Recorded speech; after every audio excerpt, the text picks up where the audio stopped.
Hollywood columnist Rona Barrett once said, choose your enemies wisely or you'll never make it in Los Angeles. Well, Greg, obviously Ruud Gullit didn't choose wisely. No more sexy football in L.A. Extra Time is next.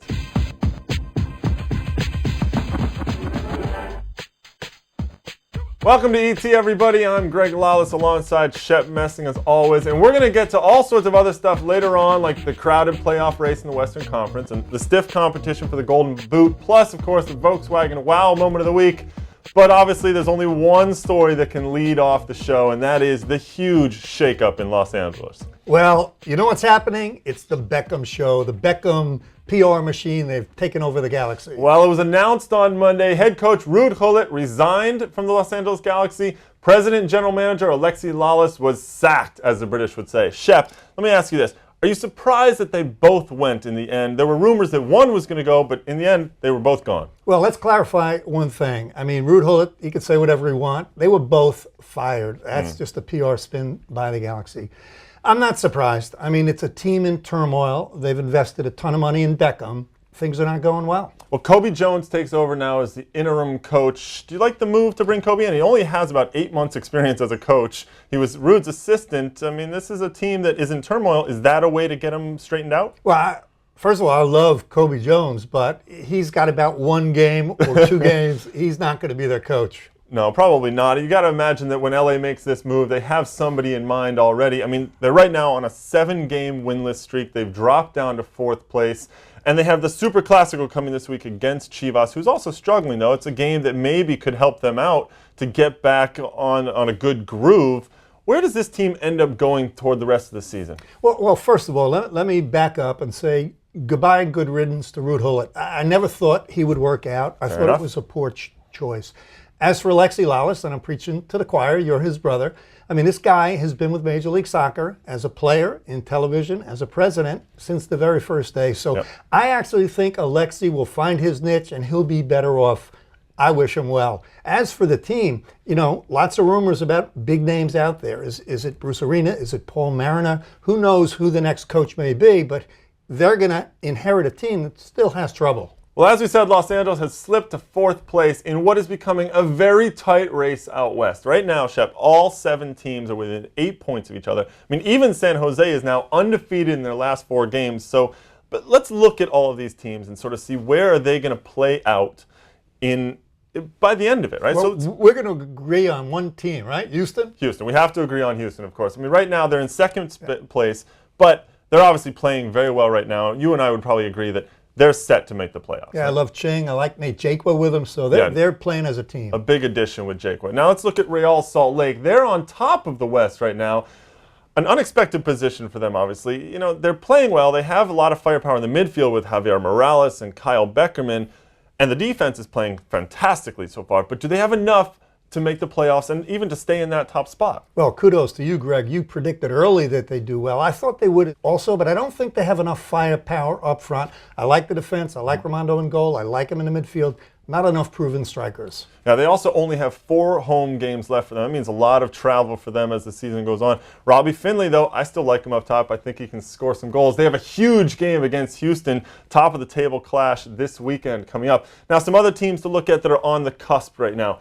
FC Dallas starting to play well and getting their groove. Los Angeles in turmoil. Yeah, and Dallas has Cunningham now, so That's you true. have somebody to play off of Kenny Cooper. I think they're going to do well. That's true. And Victor Sikora, the former Dutch international who just joined them. Another team on the cusp, Chivas USA, struggling, missing Sasha Klesch and obviously missing Brad Guzan and Zach Thornton. Not really the answer there. Are any of these teams going to be able to get over that hump? Which one do you see ending up in 3rd place? Well, I come back to my favorite, the surprise San Jose, because I think they really shored their team up. They have Huckabee, they have Scott Seeley, they have Lima, they picked up Alvarez. So I think they're going to make a run. So you're telling me San Jose you think is going to pass LA, Chivas, and Dallas? Yeah, go San Jose. I do. I think they have enough talent. They were always good, Greg, defensively. Joe Cannon in goal. I like him on defense, and now they've really shored up in the attacking third. Okay. So they end up with 7 home games toward the end of the season. They jump into 3rd. That leaves Dallas, Los Angeles, Chivas, and Colorado really struggling. Those teams are fighting for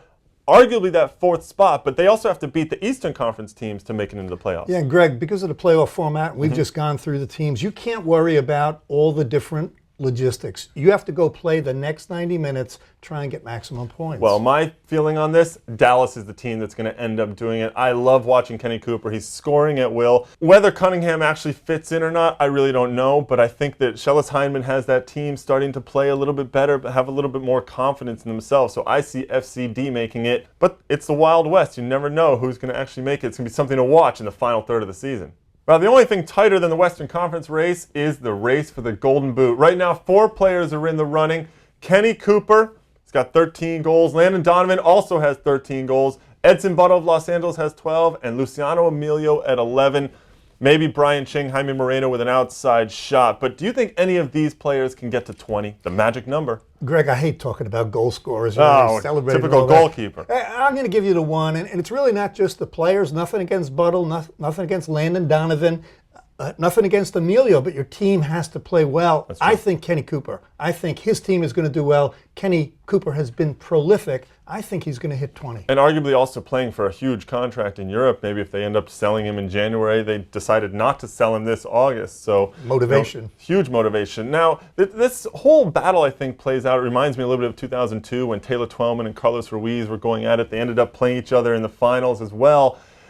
You're going to say that Kenny Cooper is going to make it. Do you think that anybody has a chance to catch him at all? I mean, even if they get to 20. Because I actually think Luciano Emilio, who doesn't have any international duties, which Kenny Cooper might get, could catch him. Yeah, that's a good one. I was going to pick Emilio until I saw DC United play against Red Bull last weekend. They looked woeful. So, if everybody's healthy, Jaime Moreno, if Fred is playing well, then Emilio, that's not a bad choice. Well, the goal scorer is certainly important as you reach the final third of the season. I'm going to go with Emilio to win the Golden Boot again.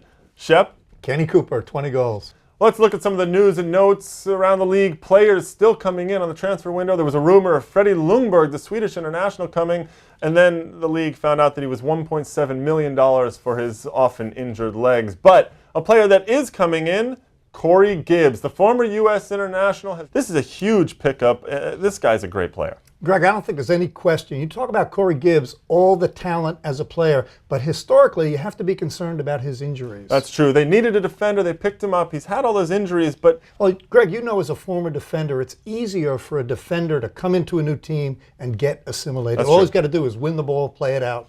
Go out and play your game. That's all he has to do. Now, Pat Noonan joining the Columbus Crew.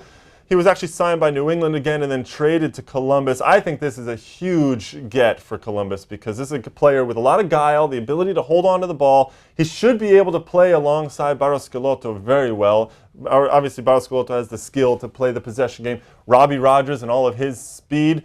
Alejandro Moreno up top who can hold on to the ball. Columbus is going to challenge New England. I totally agree. I think that's a humongous get for Columbus. And New England Revolution, they're so savvy. That's a player they lost to Europe, but they still got something back in the deal. Good for both clubs. That's true. Now, other players coming in, supposedly. Eddie Lewis looking to sign with the league again from Derby County. I don't blame him. Benny Fellhaber, another Derby County player. I think he needs to come back and play in MLS. He's talking about maybe going to Denmark, but he can play in MLS. He can be seen by the American fans and the American coaches.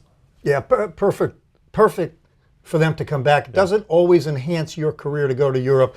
Fellhaber, the perfect example. And Clint Mathis, another example. He's training with Real Salt Lake after the failed attempt in Greece. Players still coming in and out. We'll see if any of them stick and how many of them can help their team. Let's dip into the mailbag. We'll start with a question from Washington Torres in Brooklyn, who's back with another email to us. And he asks, with all the expansion talk, is it happening too quickly a la the NASL? What precautions is MLS taking to prevent the same fate of that earlier league? Well, Washington, first of all, it's a totally different landscape than it was 30 years ago with the NASL. Much better base for soccer in this country. But most of all, it's all about money. MLS is very particular in terms of the financial viability of potential owners. i.e. loaded and deep pockets of the new owners that come in. Another thing, of course, is the salary cap, and that's keeping costs down, which allows the teams to last for a little bit longer. But I think the real question when it comes to expansion and the speed of expansion is the talent pool. Is there enough talent here in the United States to stock these new teams? Well, Greg, I think the operative word you said was in the United States. The league always has an option, as they did this year, to increase the number of international slots. So a lot of good players all over the world. That's true. It's a global game, and MLS certainly part of that. Plus, there's lots of young talent that's coming up through the leagues, and now there are youth teams sort of through every team now. So that's important as well. Now we also have a question from Eric in Wisconsin who wonders, RSL is opening their stadium this year. What other stadiums are on the horizon? And Eric, we can tell you this. You have New York, Philly, Kansas City. They're in the early stages of building new stadiums. San Jose on the horizon. Even New England has been talking about maybe having a stadium. Yeah, it's one of the mandates, again, for new ownership is they have to have a plan and the financial wherewithal to build a stadium. Exactly. Well, good questions. Keep them coming. You can email us at extratime@mlsnet.com. And don't forget to include your address and your shirt size, because those great little ET shirts will be in the mail. Time now for the Volkswagen Wow Moment of the Week. And the Goalkeepers Union is having a meeting, aren't they, Shep? Well, Greg, you know goalkeepers make the difference in a big game. Kansas City at home had been leading 3-0 in the 87th minute. It was 3-2 against Chivas. Kevin Hartman, wow, he wins the game with that save. And Preki disappointed to not get the draw on the road, but Kansas City with the win, they climb into a tie for 4th in the East, looking for that last playoff spot. That's all we have for ET this week. Shep and I will be keeping an eye on the Los Angeles situation. We'll see how they do in the Super Classico on Thursday. Join us next week and we'll stick it around.